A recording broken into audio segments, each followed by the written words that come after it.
बिस्मिल्लाहिर्रहमानिर्रहीम। Dear students, अस्सलाम वालेकुम। Chapter number 4, lecture number 36, first year, work done by gravitational field. ये हमारा जो है ना एक और लॉन्ग क्वेश्चन है जी। तो इसकी तरफ हम बढ़ते हैं। तो सबसे पहले हमें ये पता हो कि कंजर्वेटिव फील्ड क्या है। ये आपसे जो है ना डेफिनेशन भी पूछी जा सकती है, व्हाट इज़ कंजर्वेटिव फील्ड, और इसके एटलीस्ट आपने 2 से 3 एग्जांपल्स भी देनी है। तो सबसे पहले कंजर्वेटिव फील्ड की डेफिनेशन क्या है, ठीक है। ये कंजर्वेटिव फोर्स और उससे आप conservative field, the field in which work done is independent of path followed और work done in a close path is zero is called conservative field. यानी ऐसी फील्ड जिसके अंदर वर्क डन, ठीक है, जो उस कंजर्वेटिव फोर्स की वजह से है, ठीक है। अगर आप पॉइंट ए से पॉइंट बी तक कोई भी पाथ यूज़ कर लें तो वर्क जिस तरीके से भी आप मेजर करें, यानी आप इवन ग्रेविटेशनल फील्ड के अंदर आप बात करें, क्योंकि इसी को ही हमने देखना है। तो इसमें आप पॉइंट ए से पॉइंट बी तक अगर आप वर्क करते हैं, पाथ जो भी यूज़ कर लें, स्ट्रेट पाथ यूज़ कर लें, कट पाथ यूज़ कर लें, जो वर्क की वैल्यू निकलेगी वो सेम होगी। तो वो जो फील्ड होगी वो क्या कहलाएगी, कंजर्वेटिव फील्ड होगी। तो यह मैथमेटिक्स में ये हमने 2 प्रूफ करने हैं। ये जो 2 प्रूफ करने हैं ना, यही बेसिकली डेफिनेशन है कंजर्वेटिव फील्ड की। हम क्या करेंगे, हम ये कहेंगे कि जो ग्रेविटेशनल फील्ड है ये कंजर्वेटिव फील्ड है। तो भाई फिर कंजर्वेटिव फील्ड क्या होगी, यानी ऐसी फील्ड जिसमें कोई भी पाथ आप यूज़ कर लें, उसमें जो वर्क होगा ड्यू टू दैट फोर्स वो चेंज नहीं होगा, उसकी वैल्यू क्या निकलेगी, सेम होगी। या फिर आप कोई क्लोज वर्क ले लेते हैं, ठीक है, जस्ट लाइक दैट, और फिर वापस आ जाएं, ठीक है। तो उसमें वर्क की वैल्यू अगर 0 आ जाए तो ये दोनों सूरतें जो फील्ड जो है ना ये सेटिस्फाई करेगी, उसको हम कंजर्वेटिव फील्ड का नाम देंगे। ये इसकी डेफिनेशन भी है और यही दोनों प्रूफ भी हैं जो हमने आखिर में करने हैं। The field in which work done is independent of path, does not depend of path, या work done in a close path equal to 0, इसको क्या नाम देंगे, कंजर्वेटिव फील्ड का। तो हमारे लिए फेमस कौन सी है, ग्रेविटेशनल फील्ड। वैसे इसकी एग्जांपल्स कौन कौन सी हैं, electric field, magnetic field, gravitational field. इनके अंदर work due to that force, ठीक है, एक पॉइंट से दूसरे पॉइंट तक क्या रहेगा, ठीक है, उसमें वर्क क्या रहेगा, चेंज नहीं होगा अगर आप पाथ डिफरेंट लेते हैं, और अगर क्लोज पाथ लेते हैं तो वर्क क्या रहेगा, 0। ये हम आगे प्रूफ भी हमने यही करना है।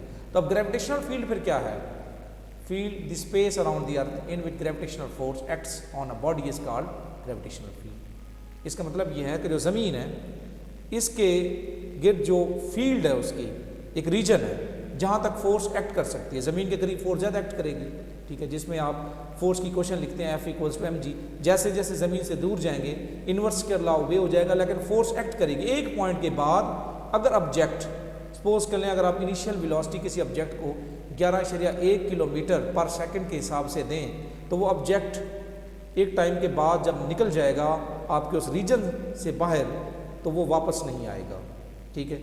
तो वो उसकी एस्केप वेलोसिटी कहलाएगी। इसका मतलब है हर जो आपके पास जैसे ये ज़मीन है, तो ज़मीन के गिर्द एक ख़ास रीजन है जहाँ तक ग्रेविटेशनल फोर्स एक्ट कर सकती है, उसके बाद वो एक्ट नहीं करेगी। तो वो रीजन जो है जहाँ तक ग्रेविटेशनल फोर्स एक्ट करती है उसको आप क्या नाम देंगे, ग्रेविटेशनल फील्ड का। ये ग्रेविटेशनल फील्ड की डेफिनेशन, ठीक है। और कंजर्वेटिव फील्ड, तो क्या ग्रेविटेशनल फील्ड कंजर्वेटिव फील्ड है, यस, क्योंकि ये जो 2 पॉइंट्स हैं, जो डेफिनेशन भी है कंजर्वेटिव फील्ड की, इन दोनों पॉइंट्स को ये सेटिस्फाई करती है। कैसे सेटिस्फाई करेगी, यही हमारा आज का टॉपिक भी है। तो ये चीज़ें भी आपने लाजमी करनी है। अब हम एक केस लेते हैं, work done for different paths in gravitational field. यह मैं साथ साथ बताता जाऊँगा।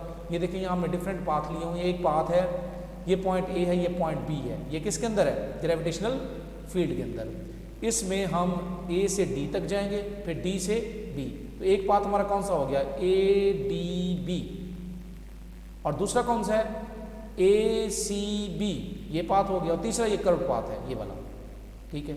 तो फोर्स किसी भी पॉइंट पर जो एक्ट करेगी वो आपको पता है ग्रेविटेशनल फोर्स कैसे एक्ट करती है, वर्टिकली डाउनवर्ड। कहीं पे भी आप बना ले तो ये वर्टिकली डाउनवर्ड एक्ट करेगी, वर्टिकली ऐसे डाउनवर्ड एक्ट करेगी, ठीक है। इसको भी आपने याद रखना है, ये वर्टिकली डाउनवर्ड एक्ट करेगी, जैसे यहाँ पे लिखा हुआ है। अब जब आपने ये डायग्राम बनानी है तो ये mg को वर्टिकली ऐसे शो करना है, ऐसे टेढ़ा शो नहीं करना, फिर वो काउंट नहीं होगा। इस बात को भी आपने याद रखना है। तो ये वर्टिकली डाउनवर्ड एक्ट करेगी, ठीक है। तो आपके पास पाथ कितने हो गए, 3, ADB, ACB और ये कर्व पाथ ए बी, इन तीनों में हम वर्क मेजर करते हैं। तो वर्क की वैल्यू क्या आनी चाहिए? सेम आनी चाहिए, क्योंकि हम ये कह चुके हैं ग्रेविटेशनल फील्ड कंजर्वेटिव फील्ड है। तो ये डायग्राम और यहाँ से यहाँ तक जो हाइट है वो कितनी है? h है। ये आप बड़ी सिंपल सी डायग्राम है जो आपने बना लेनी है, ठीक है। फोर्स को वर्टिकली ऐसे बनाना है, mg कहीं पे भी बना लें, ये वर्टिकली नीचे बनेगी जी। तो हम एक ऑब्जेक्ट को लेके जाना चाहते हैं पॉइंट ए से पॉइंट बी तक, तो पहला पाथ यूज करेंगे ए डी बी। ये देखिए work done for path A D B, दो हिस्सों में तकसीम कर लें, W A D plus W D B जी। ए डी में देखें हमारा जो डिस्प्लेसमेंट है वो ए डी इधर है और फोर्स किधर है? नीचे की तरफ ऐसे। एम ये देखें ये एम जी इधर हो गया नीचे की तरफ, यहाँ पे भी देखें आप, ठीक है। ऑब्जेक्ट को हम पॉइंट ए टू डी इधर लेके जा रहे हैं, डिस्प्लेसमेंट इधर है, एम फोर्स नीचे है, एंगल कितना आ गया? 90 डिग्री। तो मतलब ए टू डी जो है वो वर्क आपका नहीं होगा। दूसरा कौन सा है? D to B. अब पाथ डिस्प्लेसमेंट किधर है? ऊपर की तरफ, और फोर्स किधर एक्ट कर रही है? नीचे की तरफ। तो एंगल कितना हो गया? 180 डिग्री। देखें मैथमेटिक्स को, A to D F dot A D open करें, फोर्स की मैग्नीट्यूड। अब पहली दफ़ा आपने वेक्टर डाला है, जब डॉट को ओपन करेंगे फिर वेक्टर नहीं डालना। इस क्वेश्चन में ये स्टूडेंट बार बार मिस्टेक करते हैं, मैं पहले बता रहा हूँ आप लोगों को। फोर्स की मैग्नीट्यूड ए डी जो डिस्प्लेसमेंट है उसकी मैग्नीट्यूड, और फिर इन दोनों के दरमियान एंगल कितना है? नज़र भी आ रहा था, कितना था? cos 90 degree. ये मैंने यहाँ रीज़न भी लिख दी है। तो जो फोर्स की वैल्यू है वो कितनी है? एम जी, ठीक है, और cos 90 कितना है? 0। तो W A D work A to D कितना हो गया? 0। अब दूसरा देखें आप, डी टू बी किधर जा रहे हैं आप? ऊपर की तरफ। डिस्प्लेसमेंट ऊपर की तरफ, फोर्स किधर है? नीचे की तरफ। वही सेम तरह की क्वेश्चन लिखेंगे, लेकिन यहाँ क्या आएगा? cos 180 डिग्री जी। एम जी और डी बी ये कितना मैग्नीट्यूड इसकी कितनी है? h। M G H -1 cos 180 degree क्या देगा आपको? -1। आंसर क्या आ गया? Minus M G H. दोनों को ऐड करें, माइनस एम जी एच और 0, टोटल कितना आ गया? Minus M G H. इसका मतलब क्या हुआ? डब्ल्यू ए डी बी का जो वर्क है वो वैल्यू क्या दे रहा है? Minus M G H. और ऊपर आप कह रहे हैं कि कोई भी पाथ यूज़ करें वैल्यू यही आनी चाहिए। अब पहले का अगर आपने माइनस एम जी एच निकला तो इसका भी यही आना चाहिए और इसका भी यही आना चाहिए। अब दूसरा मेजर करते हैं, ए टू सी किधर जा रहे हैं? ऊपर की तरफ। और फोर्स किधर है? नीचे की तरफ। एंगल कितना आएगा? 180 डिग्री। तो यहाँ से आंसर कितना निकलेगा? Minus M G H.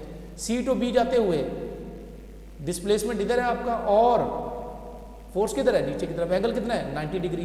तो cos 90 क्या देगा? 0। तो सी टू बी आपको वर्क नहीं मिलेगा। ये देखें ए सी और डब्ल्यू सी बी, ये देखें मैंने बड़ी तरतीब के साथ आपको ये चीज़ें लिख दी हैं। इसमें ये वाली मिस्टेक आपने नहीं करनी।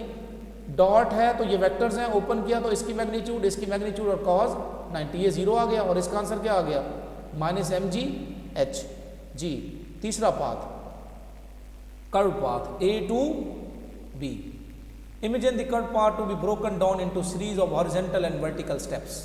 जी ये देखिए हमने इसके छोटे छोटे से स्टेप्स बना लिए, टुकड़े कर लिए, पोर्शन कर लिए, जैसे हमने work done by variable force में किया था, क्योंकि हमारे पास कर्व पाथ है। ये देखिए, ठीक है, ये देखिए इसमें जो हॉरिजेंटल स्टेप है उसके लिए, ये जो हॉरिजेंटल स्टेप है इसके लिए वर्क नहीं होगा, क्योंकि हॉरिजेंटल स्टेप डिस्प्लेसमेंट इधर है और फोर्स किधर होती है? हमेशा नीचे की तरफ। एंगल कितना रहेगा? 90 डिग्री।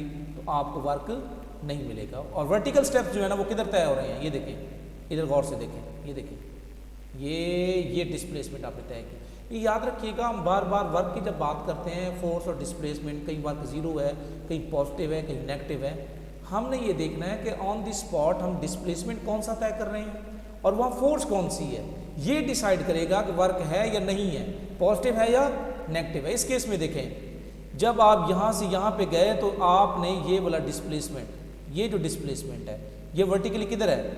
यहाँ से यहाँ तक है। और फोर्स हमेशा किधर होगी? ऊपर से नीचे की तरफ। तो इनके दरमियान एंगल क्या रहेगा? 180 डिग्री। ये देखें, ये डिस्प्लेसमेंट इधर है, इसका मतलब है इस डिस्प्लेसमेंट के लिए या हॉरिजॉन्टल स्टेप्स के लिए आपको वर्क कहीं भी नहीं मिलेगा। वर्क इसलिए मिलेगा क्योंकि डिस्प्लेसमेंट, ये देखें, ये वर्टिकल स्टेप है, तो आप यहाँ से यहाँ पे गए तो ये डिस्प्लेसमेंट तय किया, लेकिन फोर्स हमेशा किधर रहेगी? नीचे की तरफ। तो फोर्स ऑफ ग्रेविटी नीचे की तरफ, आपने वर्टिकल स्टेप तय कर लिया। तो यहाँ से ये देखें, ये आपके पास for vertical step M G as along vertical displacement. इसका मतलब क्या होगा? ये हमेशा नीचे की तरफ रहेगा और वर्टिकल डिस्प्लेसमेंट किधर रहेगा? ऊपर की तरफ। इसलिए इनके दरमियान एंगल क्या आ जाएगा? माइनस एम जी और ये जितने भी वर्टिकल स्टेप्स हैं, ये डेल्टा y1 ये वाला, यहाँ मैं रेड ये लाइन लगा रहा हूँ, ये वाला डेल्टा y2, ये वाला डेल्टा y3, ये वाला डेल्टा y और कहाँ तक है डेल्टा yn, इन सब को आप जमा करें तो ये बेसिकली क्या बनती है, हाइट पॉइंट ए और बी के दरमियान, और ये किस चीज़ की इक्वल है, h के। आंसर क्या आ गया, माइनस mgh। तो रिजल्ट क्या बनेगा, equation A B and C work done in gravitational force have same value and it does not depend upon path. किस पे डिपेंड कर रहा है वो, इनिशियल और फाइनल पॉइंट पे, ठीक है। ये इसका फर्स्ट पार्ट है। सेकंड पार्ट थोड़ा सा आसान है, वर्क डन क्लोज पाथ में क्या होना चाहिए, जीरो होना चाहिए। अब आपको पता ही है, ये देखें ए डी बी, ये हम पहले मेजर कर चुके हैं, ए डी बी हमने इसके 3 हिस्से कर लिए, ए डी डी बी। अब बी से ए पे वापस आए, ठीक है। तो ए डी का आप ऑलरेडी मेजर कर चुके हैं, ए टू डी। अब आप खुद बताएं, ए टू डी जहाँ डिस्प्लेसमेंट इधर है, ये आपने वर्टिकली बनानी है, थोड़ी सी इधर बनी हुई है, आप बिल्कुल वर्टिकल बनाएंगे ऐसे, ठीक है। ये एम जी और ए टू डी डिस्प्लेसमेंट आपका इधर है, ये cos 90 आएगा, ए टू डी कोई वर्क नहीं हुआ। डी टू बी आपने वर्क मेजर किया था, किस चीज़ की इक्वल आया था, माइनस एम जी के। और ए टू बी कर्व पाथ का वर्क किस चीज़ की इक्वल आया था, माइनस एम जी एच के। और अब आप आ रहे हैं बी टू ए, उल्टा आ रहे हैं, वर्क किस चीज़ की इक्वल होगा, एम जी एच के। तीनों को ऐड कर दें, ये देखें पहले का वर्क आपको 0 मिला, फिर उसके बाद आप डी टू बी वर्क आपको क्या मिला है, माइनस एम जी एच, हम ऑलरेडी कर चुके हैं। और जो कर्व पाथ था उसके लिए आपको वर्क क्या मिल रहा था, A to B minus M G H. अब आप किधर आ रहे हैं, बी टू ए, ऊपर से नीचे, तो वर्क क्या मिलेगा, फोर्स भी नीचे है और डिस्प्लेसमेंट भी नीचे है, तो वो माइनस एम जी एच था, ये क्या बनेगा, प्लस एम जी एच। याद रखिएगा ये हम ए टू बी नहीं लिख रहे, बी टू ए, क्योंकि क्लोज पाथ बनाना है ना, जिस पॉइंट से स्टार्ट किया उसी पॉइंट पे वापस आना है। तो पहले पाथ का 0, दूसरे का माइनस एम जी एच, तीसरे का plus M G H. Back चलते हैं, ये देखें इसका 0, इस पाथ का माइनस एम जी एच और इसका प्लस एम जी एच, तीनों को ऐड करें तो work from A D B A, वापस आ गया ना, क्लोज पाथ बन गया, वर्क क्या आ गया 0, ये हमने यहाँ नीचे लिख दिया। तो दोनों सूरतों के अंदर, दोनों कंडीशंस में जो आपके पास ग्रेविटेशनल फील्ड है उसने कैसे एक्ट किया है, एज अ कंजर्वेटिव फील्ड। तो ये आपके प्रूफ भी हैं, इसमें से ये अलग भी शॉर्ट क्वेश्चन आपसे पूछा जा सकता है, इंपॉर्टेंट क्वेश्चन है। डायग्राम आपको आनी चाहिए, मैथमेटिक्स के अंदर ये जो छोटी 2-4 चीज़ें थी वो भी मैंने आपको बता दी बड़ी तरतीब के साथ। उम्मीद है कि ये सारा टॉपिक आपको समझ आ गया होगा। इसको एक दफ़ा खुद आपने लाजमी लिखना है, ठीक है। एक दफ़ा समझ नहीं आया तो दोबारा इसको सुने, ठीक है। और जब भी आप कोई लेक्चर ओपन करते हैं तो एटलीस्ट उस पूरे लेक्चर को एक दफ़ा पूरा का पूरा लेक्चर जो है आपने सुकून से सुनना है, पहली लाइन से लेकर आखिरी लाइन तक, ठीक है। उसको साथ नोट कर लें, नोट करते जाएंगे तो पॉइंट्स और ज़्यादा आप लोगों के लिए आसान हो जाएगी। ओके, अल्लाह हाफिज़।